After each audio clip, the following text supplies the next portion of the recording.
And in Fox 5 Health News, yes, you are seeing double. Look at those two little girls right there. We want to point out. Yes, those little beauties, Ava and Ella, are related to our executive producer, Amy Cohen. Absolutely. So, hi, ladies. Adorable. Well, a new report finds that there are more twins born in the U.S. now than ever before. Joining us now is Dr. Devi from the NYU School of Medicine. Dr. Devi, what's going on?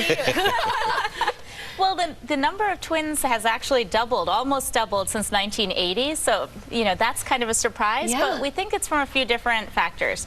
So first of all, in terms of how you get twins to begin with, normally if you have an egg being released, right, women have two ovaries, so you alternate month to month which ovary releases an egg, and then that egg gets fertilized and eventually leads to a baby, right?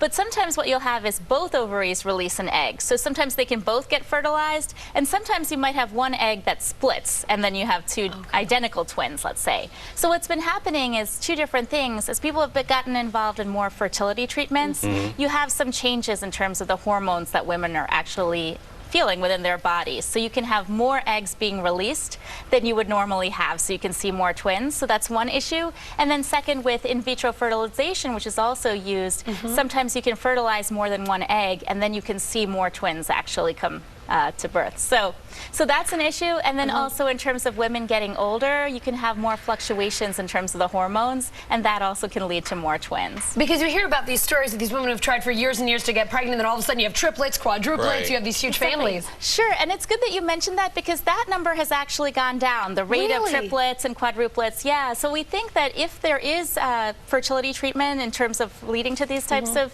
situations, that basically they're getting a little bit better. So you're not seeing as many of these multiple births, like where it's more than three or more. Dr. Devi, my maternal grandmother was a twin. Now, is it true they skip generations? Is that still, or is that old wives' tale? A little bit of an old wives' tale. So it doesn't really skip generations. It really has to do more with chance or the amount of hormones that you have. So it's not necessarily genetic, although if you see a lot of identical twins, you might see that more often from generation to generation. All right.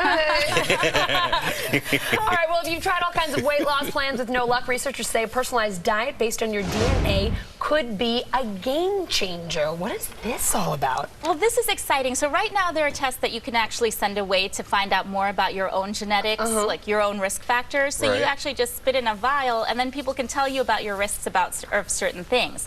Now, the issue is if you know you're at risk for heart disease, if you know you're at risk for certain things, maybe your diet could be tailored to you. But there are some pros and cons to this. I mean, the pro is if you have a food allergy, let's say, you know, maybe you wouldn't realize, but if you got this test done, then you could avoid those types of foods that you're allergic to.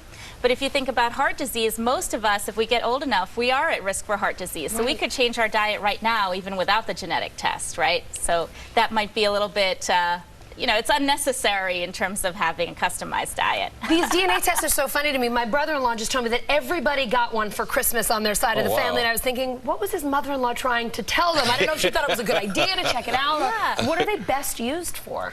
Well, so if you know that you are at risk for a specific disease, then it's good to get tested to see, you know, how much of a risk are you at.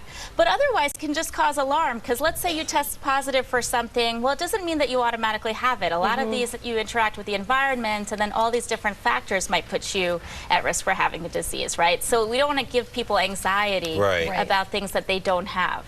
All right, Dr. Devi, thanks so much for stopping by. And twins, interesting.